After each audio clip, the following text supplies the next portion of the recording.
Olá, muito boa tarde a você que está conosco aqui no Notícias Agrícolas, esperando pelas informações de mercado. Um dia negativo para a soja e com perdas significativas aí de quase 20 pontos nos principais vencimentos, quando a gente olha aí os primeiros contratos, quedas de 18, 19 pontos aí em média.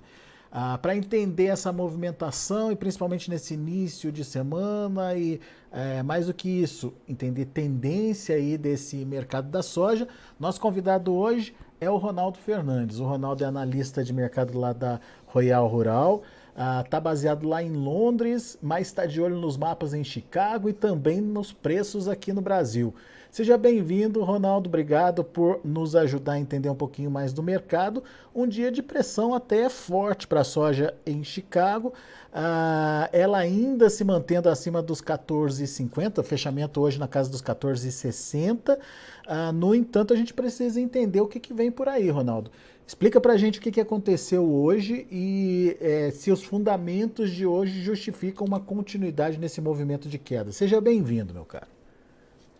Obrigado, Alexander. Eu que agradeço. Eu não sei se eu te falo bom dia, boa tarde. Eu estou com um horário bem um pouco diferente do seu, mas obrigado por estar dando espaço para a gente e confiando nessa análise de tendência de um mercado que hoje realmente foi um mercado bem difícil do ponto de vista do vendedor, e o comprador também não aproveitou muito porque foi um mercado do ponto de vista do físico um pouco travado, né? Final de ano é normal esse clima mais moroso, mais lento também. Muito bem. Agora, o que justifica essa queda forte, 18, 19 pontos? Teve fundamento para isso, Ronaldo? Teve. Bom, a gente já começou desde a madrugada, de ontem para hoje, com o mercado bastante agitado no sentido da queda. A gente costuma dizer que quando na madrugada o movimento não tem uma liquidez do mesmo jeito que se tem na abertura, então não necessariamente ele vai refletir lá na hora da abertura. Mas quando ele chega a 1%, ou para queda ou para baixa, ele leva esse movimento para abertura. E já na madrugada foi um mercado agitado para a soja que já estava caindo. Do ponto de vista do fundamento do grão, a gente teve o clima na Argentina. A Argentina, do ponto de vista da venda do grão in natura, ela nunca foi uma representação tão grande quanto o Brasil, como os Estados Unidos. Ela sempre teve com os números ali, ela e Paraguai era sempre segundo e terceiro, mas enquanto o Brasil estava ali na casa de produção de 120, os Estados Unidos 110, a Argentina na casa dos seus 40, 50 milhões, e uma venda na casa de 6 milhões. Ano passado fechou perto de 3 milhões de toneladas. Mas do ponto de vista de processamento, a Argentina é a principal do mundo, a se falar de venda de farelo, a se falar de venda de óleo. Então, claro que o que acontece na Argentina movimenta muito o mercado da soja. E a gente estava acompanhando um dos lugares mais quentes do mundo, superando temperatura de deserto por lá, prejudicando o desenvolvimento das lavouras, e uma janela um pouco mais atrasada. Então, como a janela estava mais atrasada, as chuvas que se apresentassem de agora em diante acabavam que iam ajudar muita coisa. O produtor tem muita propriedade para falar do tempo que a chuva consegue salvar ou não uma produção de soja. Então, lá na Argentina, ainda estava nesse tempo que conseguiria. E aí, nesse final de semana, o mercado acorda com notícias de que algumas regiões receberam até alguns volumes de chuva, mas mais do que isso, de que para os próximos dias os mapas mudaram completamente e apresentavam volumes significativos. Então, esse é um ponto, do ponto de vista do fundamento daquilo que está no campo, daquilo que está na terra. A Argentina apresentou uma melhora na condição climática e a Argentina é um player importante que tem condição de puxar todas essas cotações. Pegou farelo e De pegou o grão. farelo e grão, que de um lado é dizer, olha, a Argentina está dizendo para nós que aquela quebradeira que a gente esperava pode não ser dessa forma, pode ser que ela tenha maior oferta do que o mercado imaginava que ela não teria. A gente já Então, o viu, farelo cai 3%. a gente já viu isso acontecer ano Desculpa. passado, né, Ronaldo? No ano passado, o SDA tinha projetado que a Argentina ia produzir 51 milhões de toneladas, chegou perto da colheita, eles cortaram para 45. O SDA que eu falo é o nosso famoso USDA no Uhum, Brasil, né? uhum. Eles falaram de 51, cortaram para 45 e depois da colheita reduziram o número para 43. E lembrando que ano passado a Argentina também sofreu um movimento de clima mais de seca. Esse ano está bem parecido até nas estimativas do USDA. 51 milhões de toneladas, agora colocaram para 49. Só que com essa melhora que a gente está vendo no quadro climático, pode ser que eles não cortem, pode ser que eles mantenham nessa casa de 49. E aí a Argentina entra como um concorrente forte, já um principal, um grande player no processamento da soja, mas agora um concorrente também na soja in natura, como a gente está vendo essa movimentação do governo por lá, né? Daqui a pouquinho a gente vai falar sobre as consequências dessa questão do dólar soja aí, e principalmente as consequências em termos de competitividade para o Brasil e próprios Estados Unidos. Mas antes eu queria entender um pouquinho de fatores como China, por exemplo, que influencia a China e esse anúncio de novo alarme com relação à Covid lá, mortes sendo registradas por lá, ele pode ter algum impacto na formação de preços da soja e mais do que isso, no mercado internacional como um todo, né? A gente costuma repetir uma frase aqui entre nós, é que do mercado de soja, olhe para a China. A China é o motor do mundo em uma série de coisas, e sobretudo para o mercado agrícola do Brasil, que a China sustentou muito do nosso setor agronegócio por causa das compras da soja. E olha só, a China, ela produz muito pouco. Ela produz ali cerca de 20 milhões de toneladas e consome algo próximo a 120, 116, que são as estimativas de agora. Então, é uma quantia de padeiro simples. Um país que não produz, mas que precisa, ele fica refém das importações. Mais de 80% da soja que entra na China, ela traz de fora, ela tem que trazer, e ela vai trazer. A maior parte vem dos Estados Unidos, a maior parte vem do Brasil. Então, quando o mercado de soja assiste qualquer coisa acontecer na China, ele vai balançar as estruturas. Por isso que hoje a gente viu, recebeu muitos envios, muita gente perguntando, muita dúvida. Eu, particularmente, eu não acredito que essa queda, embora o farelo caiu bastante, 3%, e mais de 1% na queda da soja, ela não seja só por causa da situação climática da Argentina. Ela também tem um reflexo da China. Por quê? Porque fechou na mínima. Quando fecha na mínima, o recado do gráfico é o seguinte: olha, eu fechei na mínima. É porque eu não tive tempo de cair mais. Então, não é uma regra, mas é a maioria das vezes que isso acontece. Isso Quando já ele fecha mostra, na mínima, isso já mostra a tendência então para a próxima sessão de amanhã. já mostra uma tendência para a próxima abertura. No noturno isso pode acontecer e na abertura de manhã isso pode acontecer. Quando ele fecha na mínima, ele está dizendo: eu quero continuar caindo, mas não tive tempo, porque chegou a hora do mercado fechar. Quando é a máxima, do mesmo jeito. Ele fechou na máxima. Então, como ele fechou na mínima, o que a gente entende é que não é só a China movimentando. Tem mais fatores aí que vão levar esse pessimismo para o outro dia. Então, a China, agora, nesse final de semana, o mercado amanhece sabendo que ela registrou mais de 2.000 casos de Covid, como você falou. Teve mortes registradas, foram 2 mortes. Para a China, no Brasil a gente viu muitas mortes, no mundo todo registrando muitas mortes. Na China é um pouco diferente, porque eles excluem aquilo que é comorbidade e é só caso de Covid isolado mesmo. A taxa de mortalidade da Covid é muito pequena em relação a outras doenças, a ela mesma, quando ela vinha nos 10 últimos anos atrás, né?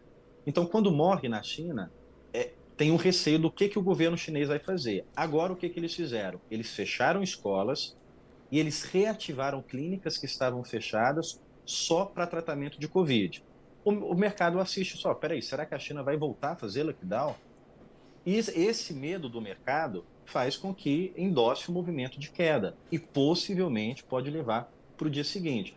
Claro que a gente sabe, quem está no mercado, quem está assistindo a gente, sei que é uma audiência bastante experiente, sabe que podem surgir fatores novos que mudam a tendência de uma hora para outra. O mercado está sujeito a isso. Quem nunca passou por um momento de abrir a cotação de manhã e chegar de tarde o mercado ter virado de ponta cabeça? Claro que isso pode acontecer, mas lendo a tendência de hoje, dos fatos que aconteceram hoje, de como o gráfico se comportou hoje, a leitura que nós temos é que ele quer continuar em queda e a razão disso a gente acredita que não é só atribuído ao mercado ao clima da Argentina, mas também essa situação de medo da demanda chinesa.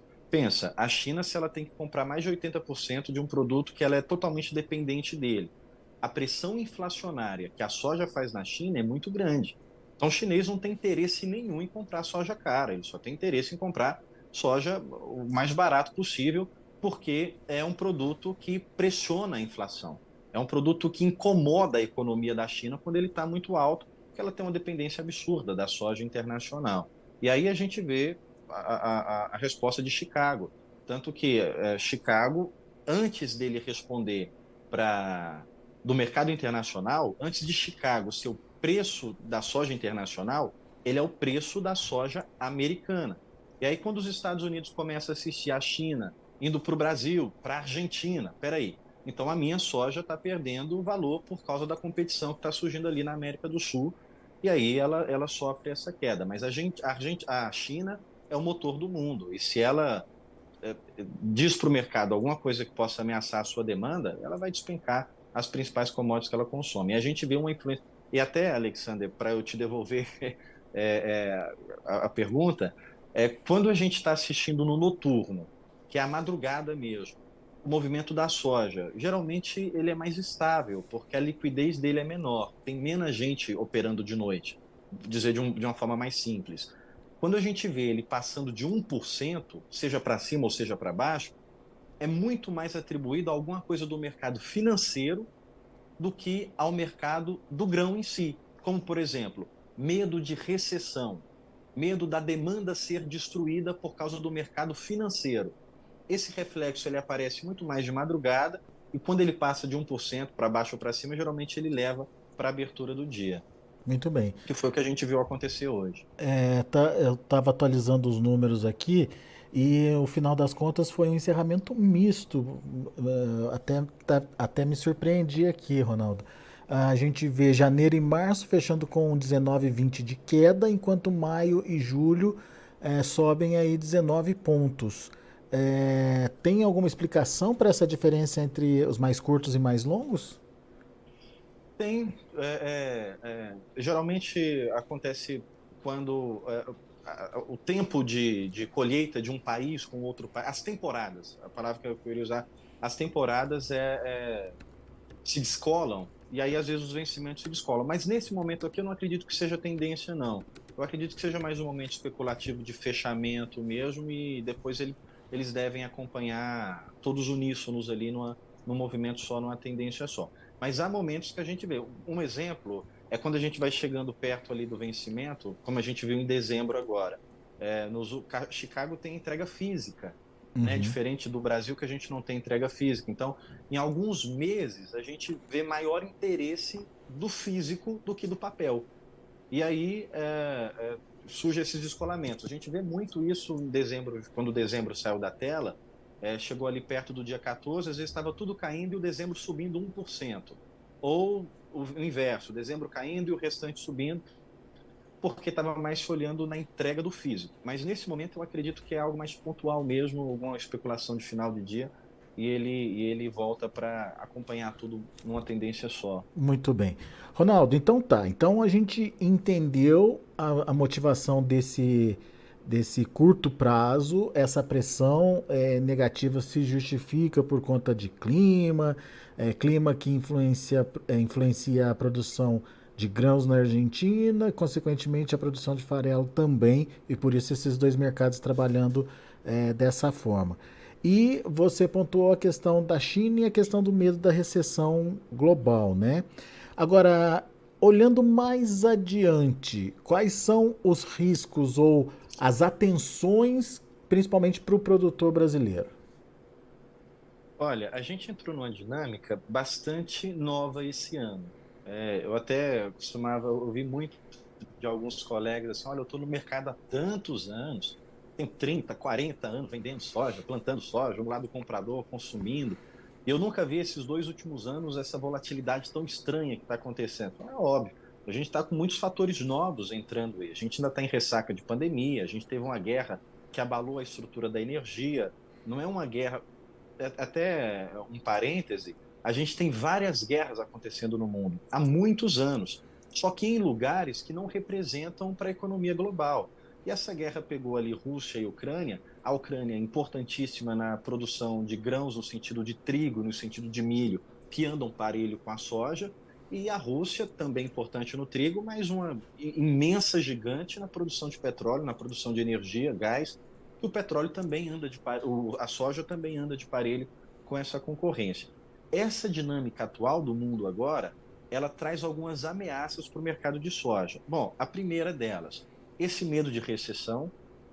Toda vez que o mercado falar, aversão a risco. O que é isso? O que é aversão a risco? Eu saio de ativos que são muito voláteis, que me apresentam mais risco, efetivamente, de perder dinheiro, e vou para ativos de segurança. Então a gente vê soja caindo, porque é muito risco, e dólar subindo, até para tentar compensar um ao outro. Porque geralmente a aversão a risco ela compensa as commodities é no câmbio. E aí a gente vê tesouro americano subindo, que é o maior ativo de segurança do mundo, a gente vê ouro subindo, que também é um ativo de segurança. No entanto, a gente tem situações diferentes entrando a partir de agora. Como a gente está falando da Argentina, a Argentina não era uma concorrente in natura. Ela está se tornando uma concorrente do grão in natura por causa do soja dólar. Ele não é fixo, ele é temporário. Só que eles fizeram uma vez, agora estão fazendo a segunda vez. Então, o recado que o mercado recebe é: ó, isso aí pode ficar frequente, isso aí pode acontecer em outros momentos. E aí os Estados Unidos começam a receber essa pressão do Brasil, da Argentina, Paraguai também começando ali a se movimentar para aumentar o volume de venda. Chicago cai. Por isso que eu acredito que esse movimento de recessão e esse movimento que o mercado internacional vai assistindo pode causar uma tendência mais alongada da soja mais baixa em Chicago. Os prêmios estão andando um pouco lateralizados, estou falando não prêmio de óleo, não prêmio de farelo, estou falando prêmio de soja. Os prêmios nessa semana passada, entrando nessa semana, um pouco lateralizado, mostrando que e aí, prêmio é interessante de se olhar, porque o prêmio é olhar justamente para o mercado interno, para o mercado brasileiro. Peraí, qual o prêmio que está melhor? O prêmio da Argentina, o prêmio dos Estados Unidos ou o prêmio do Brasil? Onde o prêmio estiver melhor, mostra a intenção do comprador ir lá naquele mercado. Então, para o curto, médio prazo, no longo prazo, eu estou colocando de fevereiro em diante, depois do terceiro mês em diante. Estou falando final de mês, dezembro, início de janeiro, nós não somos muito otimistas a se falar de Chicago, porque Chicago tentou buscar $15 por bushel, tentou sempre pelo menos atingir ele para ficar estacionado ali na casa dos 15, a Argentina em seca, a China ali apresentando uma demanda que estava parada, de repente ela veio para o mercado consumindo, Chicago tentando chegar nos $15 por bushel, de repente ele tenta bater lá, ele volta Não dá e vai conta, né? para níveis mais baixos. Então, eu acredito que Chicago não vai conseguir romper esses 15 mais uma vez. Vou falar para deixar bem claro: a gente está no mercado de commodity, eu não sou mãe de nada, ninguém aqui está prevendo na bola de cristal. A gente faz análise baseado no fundamento, baseado no gráfico, uma leitura fundamental e uma leitura grafista. O que nós temos na mão hoje para analisar nos indicam que não é um sinal de melhora no médio prazo. A gente não tem perspectiva, pelo contrário, a gente pode até piorar por causa dos nossos concorrentes, cenário americano e cenário argentino. Argentina. O que pode trazer para nós uma estabilidade, uma sustentação e não deixar isso derreter, eu também não acredito que a soja vai derreter, é a demanda chinesa. Que o chinês ele precisa consumir ali quase 2 milhões de toneladas por semana e ele é refém da compra de soja internacional. Por um outro lado, com a virada do ano, a gente tem a perspectiva do aumento do consumo de óleo de soja para biodiesel. Essa lei tramitava no governo Bolsonaro, os sinais do governo agora é que eles vão aumentar esse consumo, talvez não nos 3 primeiros meses, mas no terceiro mês em diante, já aumentar o consumo de biodiesel na mistura do diesel. Isso vai ser significativo para o mercado brasileiro. E se a China liberar o nosso farelo com poucas restrições, aumentar aí aumentar o braço de onde pode comprar, também é significativo para o mercado interno. E aí, porque hoje a gente vê no Brasil, para finalizar e te devolver, Alexander, mais de 70% da nossa soja não é para o mercado interno, é para ir embora. A gente planta soja para exportar. E aí essas mudanças do biodiesel e essas mudanças de venda do farelo podem fazer o mercado interno ficar mais aquecido e aumentar a sua parcela na pizza. Então, para ser bem direto, a médio prazo a gente não tem uma perspectiva de melhora. Os Estados Unidos represou muita soja por causa da dificuldade de exportação, os rios baixos, então guardou mais soja do que o comum, e a perspectiva é que em janeiro as exportações dos Estados Unidos estejam 100% normalizadas, a não ser alguns rios que estão congelados lá agora, e aí represa mais soja no mercado interno também dos Estados Unidos, por causa da temperatura muito baixa nos Estados Unidos. Então, de janeiro em diante, os Estados Unidos tendem a melhorar suas exportações exatamente no momento que o Brasil vai estar colhendo. Então, excesso de oferta. Gente, não estou dizendo que é o que está acontecendo, é o que o mercado internacional recebe como notícia. Mas espera aí, o Brasil não está produzindo isso tudo, os Estados Unidos não estão vendendo isso tudo. O mercado só vai precificar isso quando de fato estiver colhendo, quando de fato os números se apresentarem. Até lá, é a notícia que chega para o mercado internacional. E gostando ou não gostando, a gente tem que entender que é assim que o preço funciona, tanto que a gente assistiu hoje essa queda drástica, dando a entender que quer continuar em queda. Para te devolver e Uhum. concluir, eu acredito que nesse médio prazo a gente ainda pode amargar um pouco de preços piores do que estão agora, mas a partir de fevereiro, do terceiro mês ali em diante, a gente já pode ter uma melhora tanto no mercado interno, que podem dar sustentação para o prêmio do Brasil. Aí, se eu for entrar no dólar, eu acho que a gente tem até pouco tempo para poder discutir. Mas acredito que de março, abril em diante, a gente pode ter uma dinâmica diferente para a soja e os preços começarem a melhorar. Mas não acho que derrete por causa da demanda chinesa. Ronaldo, uma coisa que me chamou a atenção na sua fala foi de colocar a Argentina num status de exportador de grão, ao contrário do que ela sempre fez nos últimos anos. Mas para que isso se consolide, é preciso que exista também a consolidação aí do tal do dólar soja, né? Enfim, para gerar essa competitividade para a soja argentina em relação à brasileira e em relação à americana. Você acha que o dólar soja veio para ficar? Como é que a gente pode analisar essa questão? Você disse que é uma questão de necessidade. Quando precisa, vai lá e coloca. É isso? Eu acredito que ela vai ficar com esse status, sem o status de fixo. Mas a gente já tem que considerar que ele vai ser frequente, ele vai estar no mercado de agora em diante. É como eles fazem as retenções. Ah, o milho está ficando muito caro, está indo muito milho argentino embora, eles vão lá e brecam, colocam lá o teto para exportação.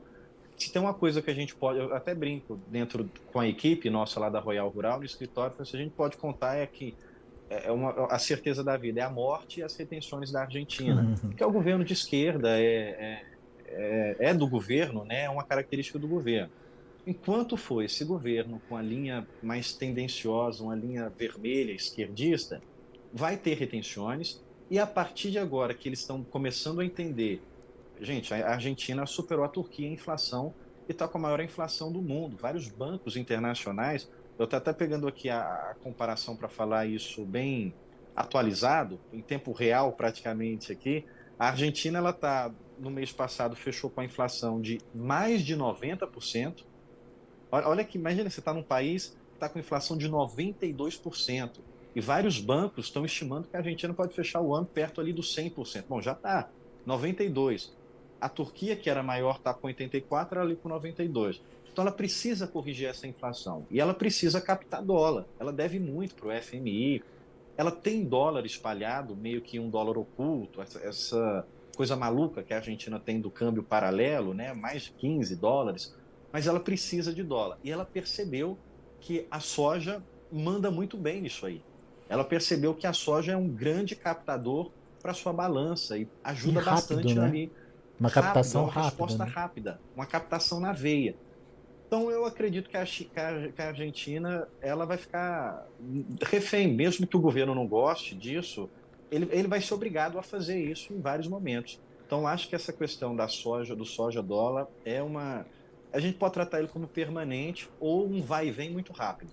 Vai, mas logo vai Uhum, voltar. uhum. Pode ter certeza que ele vem de volta, porque a Argentina precisa dessa captação do dólar soja. É. E Daí, aí é o que você está falando.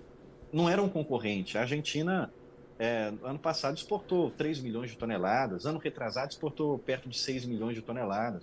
Só esse ano, e essas projeções passando a ser um concorrente, quais os efeitos colaterais? A gente já está sentindo isso com os prêmios hoje no Brasil, por exemplo.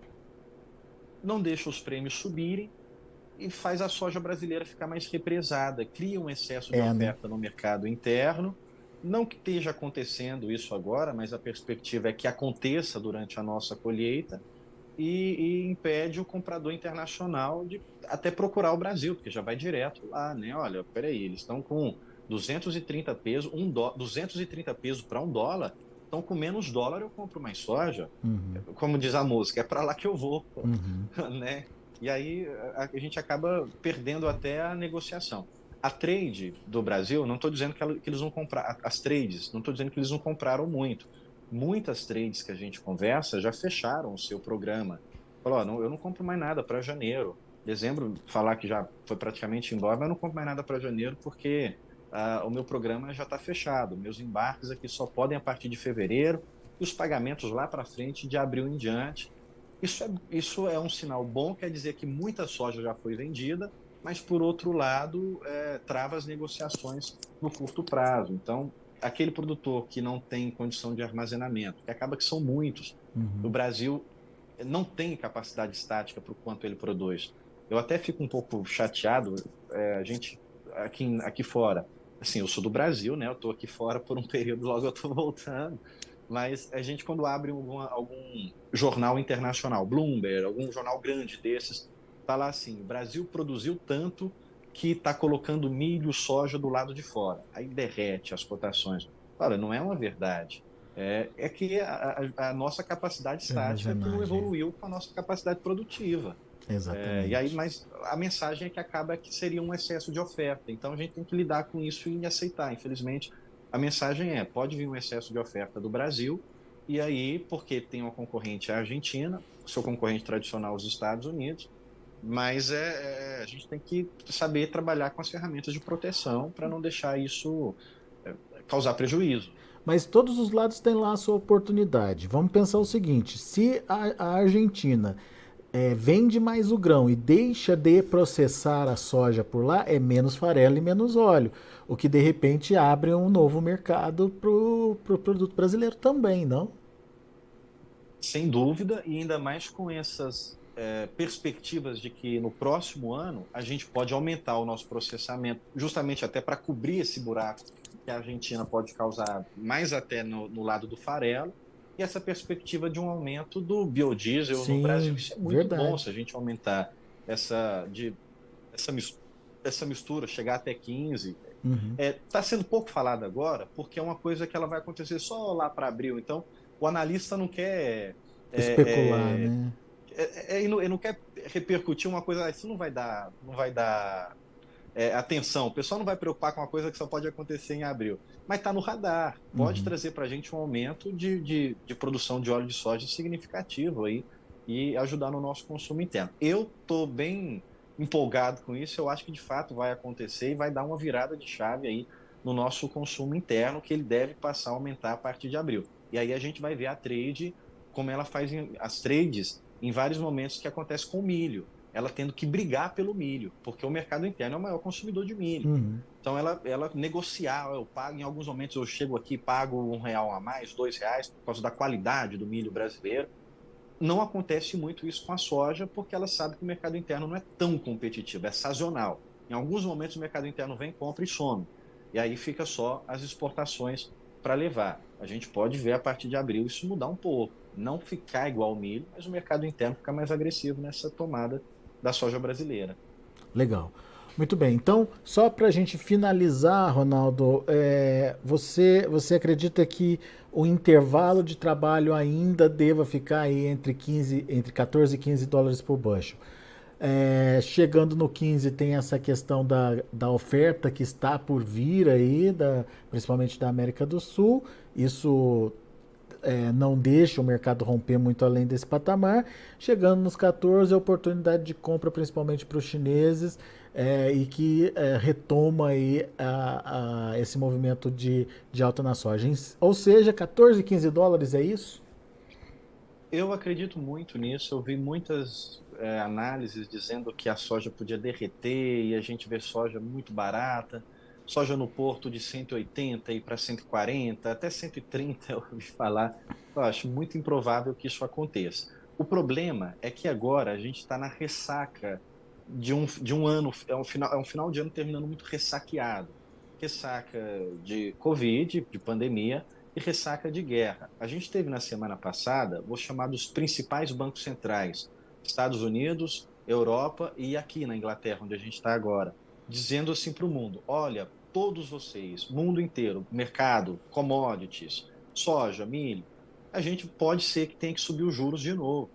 Pode ser que essa inflação não seja agora resolvida no final do ano. A gente não está fechando nem perto das metas. E aí o mundo assiste isso. Peraí, subir juros, a inflação não vai embora? Recessão, demanda destruída. Então, as cotações de tudo. Olha para o petróleo. O petróleo, a OPEP falou, em alto e bom som. Nosso objetivo é petróleo a $100 o barril. Agora está abaixo de 80 de novo. E os Estados Unidos quer o petróleo abaixo de 60 para a Rússia, porque é o dinheiro que a Rússia financia a guerra, é o dinheiro que ela vende petróleo. Você vê, quem imaginava que o petróleo ia apanhar? Então, quando vem esses sinais de recessão, as commodities caem e perdem valor. Contudo, do nosso ponto de vista, o mercado está sensível mais do que devia, ele exagera muitos pontos. Então, isso aí ele é precificado no dia da divulgação. O problema é que essas divulgações costumam acontecer mensal, aí ela fica influenciando por semanas até, para depois corrigir. Por isso que eu acho que tem um teto próximo, que é ali perto da casa dos 15, por uma série de fatores de gráfico, por uma série de fatores de fundamento que ela já tentou alcançar e não conseguiu, mas não acho que ela perde a referência dos 14. Se for abaixo de 14, não muito abaixo que isso, 13,80, alguma coisa assim, por causa de uma demanda que não está tão destruída como o mercado está acreditando que possa estar, que o mercado chinês vai vir. Hoje mesmo a gente viu vendas americanas sem destino informado. Esse destino é a China. A gente sabe que na maioria das vezes que isso acontece é lá para o mercado chinês. E aí sustenta. Mas não estou dizendo que o mercado físico vai acompanhar Chicago necessariamente. A gente olha para câmbio e a gente olha para prêmio. Mas dentro desse gap de tela, que é o principal, vamos dizer assim, um dos principais. A gente sabe que o peso é igual para os três, Chicago, prêmio e dólar. Mas o que puxa mais o psicológico, vamos dizer assim, que é Chicago, eu acho que ele vai ficar dentro desse range curto, 14, 15. Muito bom.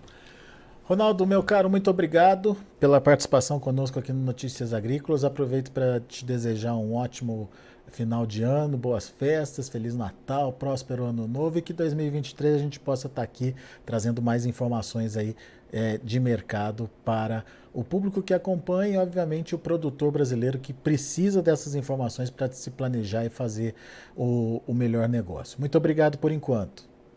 Alexandre, eu que agradeço e, bom, final de ano, a mensagem que eu quero deixar para todo mundo, que eu posso te desejar de melhor, sobretudo para o produtor e para o consumidor, é trabalho. É uma palavra que diz que o trabalho é que torna o homem digno, então eu desejo dignidade, dignificação para todos nós, que esse ano de 2023 seja um ano que não nos falte o trabalho. Do trabalho a gente tira o nosso suor, a sustentação da casa, então que a gente possa trabalhar feliz e vencer todas as adversidades que já apareceram, resultados tristes que nós tivemos com vários casos, estou falando de eleição, uma série de coisas que não convém alongar, mas que o trabalho possa nos dar felicidade e dignidade nesse ano. Muito trabalho para todos nós. Obrigado. Obrigado, Ronaldo, e que venha muito trabalho aí pela frente, então. Grande abraço, Nossa, até a próxima. até mais. Tá aí, Ronaldo Fernandes é da Royal Rural, tá baseado lá em Londres, na Inglaterra. Vamos aos números, vamos ver como fecharam as negociações para soja, milho e trigo lá na Bolsa de Chicago. De olho na tela você acompanha comigo, fechamento misto aí no final das contas. Janeiro acabou recuando 19 pontos mais 25 a 14 dólares e 60 centes por bushel. O março 14,63, queda de 20 pontos mais 25. Maio já subiu 19 pontos mais 75 a 14,67. E o julho 14 dólares e 70 centes por bushel, subindo 19 pontos. Vamos ver o milho. Milho fechou no vermelho. Março, 6 dólares e 47 centes por bushel, 5,75 de queda. Maio, 6 dólares e 48 centes por bushel, 5,5 de baixa. Julho, 6 dólares e 43 centes por bushel, 5,25 de baixa. E o setembro, 6 dólares e 7 centes por bushel, queda aí de 3 pontos. São os números do mercado do milho. E para finalizar, a gente tem também o trigo. Trigo também no vermelho, maio 7 dólares e 56 centes por bushel, 4,25 de baixa, julho 7,61, recuando quase 4 pontos, e o setembro 7 dólares e 68, queda de 2 pontos mais 75. São os números de hoje, já de fechamento do mercado, portanto, lá na Bolsa de Chicago. A gente vai ficando por aqui, agradeço a sua atenção e a sua audiência.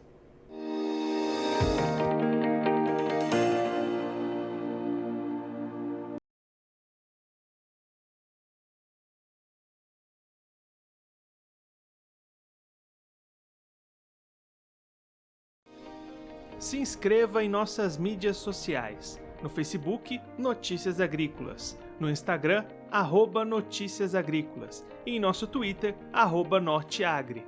E para não perder nenhum vídeo, não se esqueça de nos acompanhar no YouTube e na Twitch, Notícias Agrícolas Oficial.